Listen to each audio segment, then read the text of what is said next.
लल्लू भाई कंपाउंड में Shri Sai clinic and स्पर्श वेलनेस सेंटर का भव्य उद्घाटन संपन्न।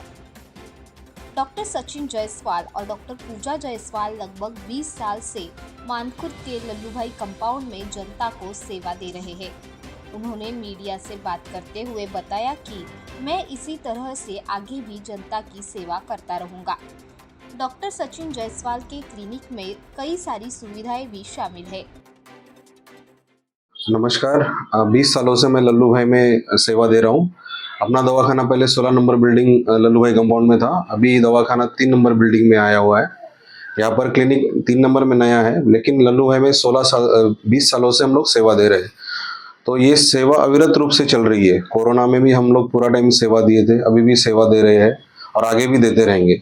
हमारे पास बच्चों की दवाई, लेडीज लोगों की दवाई, उसके बाद में बूढ़ों की दवाई, लाइफस्टाइल डिजीज जो होते हैं, डायबिटीज, ब्लड प्रेशर, थायराइड का प्रॉब्लम, इन सारों की दवाई हम लोग यहाँ पर मेडिकल मैनेजमेंट किया जाता है।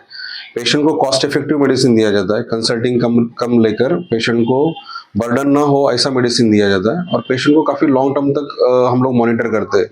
उसमें खास करके ब्लड प्रेशर, डायबिटीज़ हम लोग ज़्यादा ध्यान देते हैं। जो लाइफस्टाइल डिजीज़ है, खाने पीने में उनको हम लोग डाइट चार्ट दिया जाता है। फिर उनको हम लोग लाइफस्टाइल डिजीज में उनको हम लोग एक्सरसाइज बताते हैं कि एक्सरसाइज कैसे करना है। अपनों को दवा कम करके, मेडिसिन कम करके, बिना मेडिसिन के डिपेंडेंस के आप कैसे स्वस्थ रह सकते हैं उसके बारे में भी हम लोग उनको बताते हैं। क्योंकि हम लोगों का बैकग्राउंड आयुर्वेद का होने की वजह से आयुर्वेद के हम उनको कुछ नुस्खे बताते हैं कि जिसकी वजह से मेडिसिन कम हो और पेशेंट जल्दी अच्छा हो, ठीक हो। तो इसके लिए हम ज़्यादा उनको एम्फोसाइज करते हैं। अपने यहाँ पर क्लिनिक में ब्लड टेस्ट की सेवा दी जाती है। उसके बाद में पेशेंट का ईसीजी किया जाता है।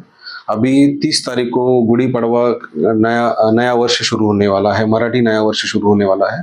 तो उस दिन हम लोग आयुर्वेदिक पंचकर्म शुरू कर रहे हैं 16 नंबर बिल्डिंग में। तो उसमें संधिवात, मोटापा, वजन बढ़ाना, वजन कम करना, ये सब चीज़ों का भी शुरू होने वाला है। पंचकर्म मतलब उसमें हम लोग पूर्व कर्म में हम लोग स्नेहन स्वेदन देते हैं।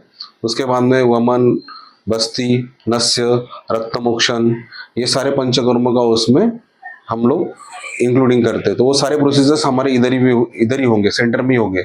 उसमें हजमा थेरेपी भी की जाएगी, ब्लड को प्यूरिफाई करने के लिए थेरेपी भी की जाएगी। स्किन डिजीज में बहुत अच्छे रिजल्ट्स है। स्किन डिजीज में हम लोग काफ़ी मेडिसिन देते हैं।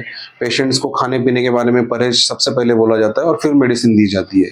परहेज के बिना कोई भी बीमारी ठीक नहीं हो सकती, इसके लिए परहेज बहुत इंपॉर्टेंट होता है। मैं दर्शकों से अपील करूंगा कि आपको जो भी तकलीफ है, आप अपने डॉक्टर से संपर्क में रहिए। और पेशेंट्स का आजकल ये हमने देखा है कि पेशेंट्स को लगता है कि जैसे ब्लड प्रेशर की दवाई शुरू की, डायबिटीज की दवाई शुरू की, तो उनके उनके मन में एक शंका रहती है कि एक बार अगर दवा शुरू की तो वो जिंदगी भर खाना पड़ेगी, या इसीलिए वो लोग उस दवा को अवॉइड करने की कोशिश करते हैं या दवा नहीं खाते, बीमारी को निग्लेक्ट करने की कोशिश करते हैं। मैं आपको बताना चाहता हूँ कि आज के टाइम में दवाई प्रॉब्लम नहीं है। अगर किसी को शुगर है फॉर एग्जांपल, और वो शुगर की दवाई नहीं खा रहा है, समझो आपका शुगर 300 है, 400 है, 500 है, तो शुगर का मेडिसिन खाने की वजह से किसी की भी मौत नहीं होती है। उससे शुगर का मेडिसिन से शुगर कम होता है और आपका हार्ट, लिवर, किडनी सेफ होता है। लेकिन अगर आप शुगर का मेडिसिन नहीं खाओगे तो जो आपके शरीर के अंदर शुगर बढ़ी हुई है वो आपको हार्ट को, लिवर को, किडनी को खराब कर कर आपको मौत के करीब लेके जाती है। तो आप उसी तरीके से ब्लड प्रेशर का है, उसी तरीके से थायराइड का है। तो पेशेंट्स लोगों को ये समझना जरूरी है कि दवाई की आदत लगती है, इसके लिए दवाई नहीं खाना चाहिए, ये बहुत गलत है। दवाई खाइए, डॉक्टर को रेगुलर विजिट कीजिए। अगर आपका शुगर कम हो रहा है, अगर आपका ब्लड प्रेशर कम हो रहा है, अगर आपका थायराइड कम हो रहा है, तो आपके डॉक्टर जरूर आपकी दवाई कम करेंगे। और दवाई कम करके आपको कम से कम दवाई में एक्सरसाइज, खाने पीने में परहेज और लाइफस्टाइल मॉडिफिकेशन करके आपको दवाई कम करके, कम दवाई में आपको मैनेजमेंट करके देंगे। जिस तरीके से मैं 20 सालों से पेशेंट्स देख रहा हूँ, मैं ब्लड प्रेशर के पेशेंट, डायबिटीज के पेशेंट्स, थायराइड के पेशेंट्स देख रहा हूँ, हमने उसी तरीके से सारे पेशेंट्स को, बहुत से पेशेंट्स की दवाई कम हो गई है, बहुत से पेशेंट की दवाई बंद हो गई है जिन्होंने वेट लॉस किया हुआ है। इस तरीके से हमने उनको मैनेजमेंट किया हुआ है। तो मैं आपसे अपील है लोगों से कि लाइफस्टाइल डिजीज के बारे में, डायबिटीज, ब्लड प्रेशर के बारे में आप बहुत सतर्क रहिए। क्योंकि इंडिया में सबसे ज्यादा problem blood pressure, heart disease, diabetes, इससे ये बीमारियों में सबसे ज्यादा मौतें होती है।